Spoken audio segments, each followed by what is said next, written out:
BYD l'affirme haut et fort, si leur puce de conduite autonome provoque un accident en ville, ils paient jusqu'au dernier centime. Commençons par un fait qui claque, BYD vient de lancer en production de masse la première puce automobile IA en 4 nanomètres de Chine et il l'accompagne d'une couverture de responsabilité totale en conduite autonome urbaine. C'est ce deuxième point qui m'a fait stopper net dans mon fil d'actu.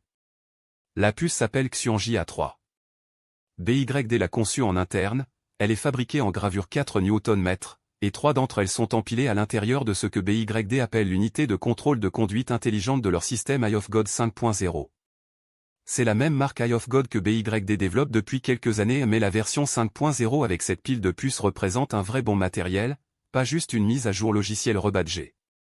À mon avis, le nœud 4 Nm est bien plus significatif qu'on ne le reconnaît généralement.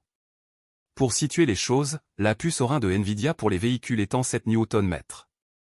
Le Snapdragon Ride Gen 2 de Qualcomm se situe dans la même gamme. Que BYD les devance tous les deux sur le procédé de gravure dès leur première puce auto conçue passant en production en volume, c'est quelque chose que je n'aurais pas prédit il y a 2 ans. Soyons honnêtes, je pensais que les ambitions de BYD dans les puces, c'était surtout du marketing. J'avais tort. Parlons maintenant de l'engagement de responsabilité, parce que c'est là que ça devient vraiment intéressant et vraiment compliqué.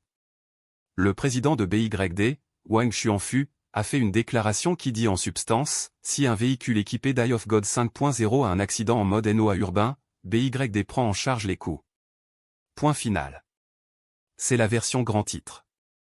La version réelle, d'après ce que j'ai pu reconstituer, comporte des conditions et il y aurait environ 11 clauses d'exemption dans les petits caractères. J'aurais donc du mal à appeler ça un chèque en blanc, contrairement à ce que l'annonce laisse entendre. Mais voilà pourquoi ça reste significatif, aucun grand constructeur occidental ne s'est approché d'une telle promesse.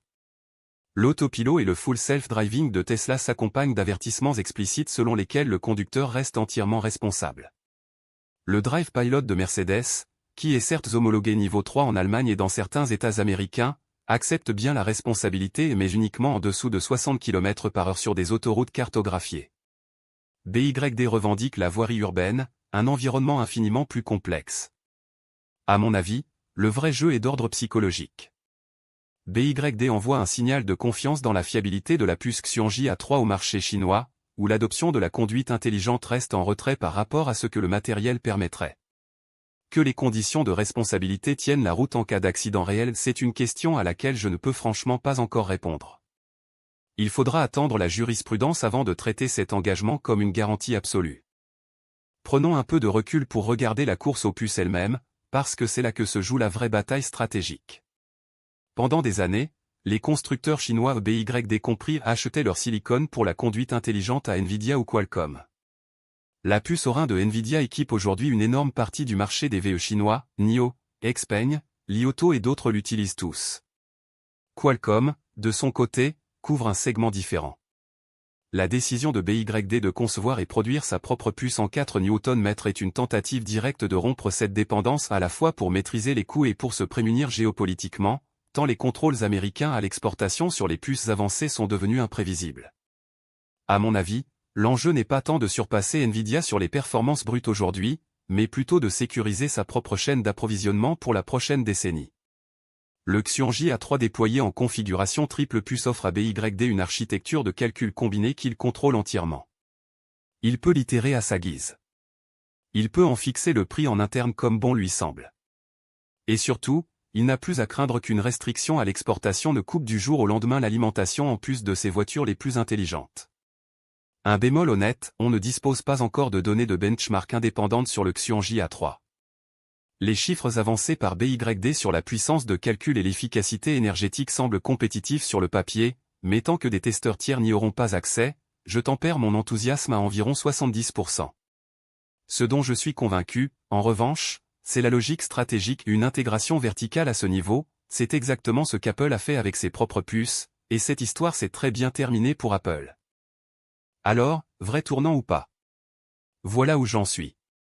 Pour la course mondiale aux puces, pas encore, mais la trajectoire est inquiétante si vous êtes Nvidia ou Qualcomm. BYD écoule plus de 400 000 véhicules par mois. Si même une fraction d'entre eux quitte la chaîne avec des puces Xuanji A3 plutôt qu'avec du silicium importé, l'économie de volume bascule vite. BYD n'a pas besoin d'être le meilleur concepteur de puces au monde, il lui suffit d'être suffisamment bon, à grande échelle, pour ses propres voitures. C'est un objectif atteignable. Pour la course à la conduite intelligente en Chine, c'est une véritable montée en puissance.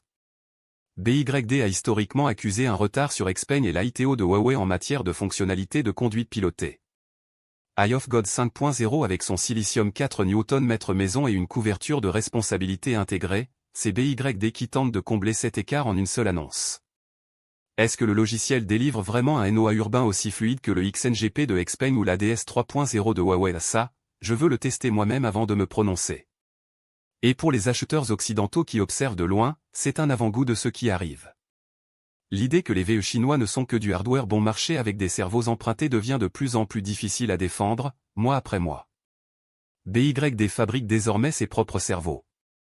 Donnez-moi votre avis en commentaire. Faites-vous davantage confiance à la puce d'un constructeur automobile ou à celle d'un spécialiste du silicium? Franchement, je suis partagé, et je suis curieux de savoir où vous en êtes. Si vous voulez me voir tester en conditions réelles le Eye of God 5.0 en NOA urbain dès que j'y ai accès, abonnez-vous et activez la cloche, cette vidéo arrive. Et franchement, dites-moi dans les commentaires, est-ce que vous faites plus confiance à un constructeur qui développe sa propre puce, ou est-ce que ça vous rend au contraire plus méfiant?